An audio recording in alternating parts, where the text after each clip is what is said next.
ఏమంటే Johnson Victor గారు వెళ్ళిపోయాడు.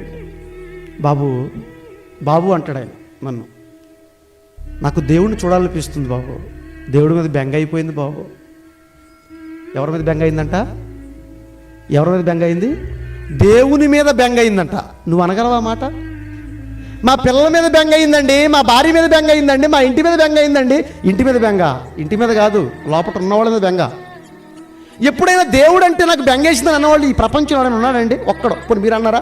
అలా అన్నవాళ్ళు ఎవరైనా చేతులు ఎత్తండి. ఇక్కడ నాకు దేవుడి మీద బెంగేసిందండి, నేను దేవుడు చూడాలని అనేవాళ్ళు చేతులు ఎత్తండి. అన్నానండి అనేవాళ్ళు. దేవుణ్ణి ఎంత ప్రేమిస్తే, దేవుణ్ణి ఎంత తన హృదయంలో పెట్టుకుంటే, దేవుణ్ణి ఎంత తెలుసుకుంటే ఆ మాట అనగలమండి మనం? చెప్పండి. గట్స్ ఉండాలండి ఆ మాట అనాలంటే. దేవుణ్ణి చూడాలనుంది బాబు, చాలా బాగుంటాడు బాబు ఆయన, నాకు అర్థమవుతుంది బాబు. ప్రకృతిని చూసినప్పుడు, ఆయన ఇచ్చిన బిడ్డను చూసినప్పుడు ఆయన ఎంత అందంగా ఉంటాడు బాబు, అబ్బో చాలా అందంగా ఉంటాడు. వెళ్ళిపోవాలి బాబు, తొందరగా వెళ్ళిపోదాం బాబు.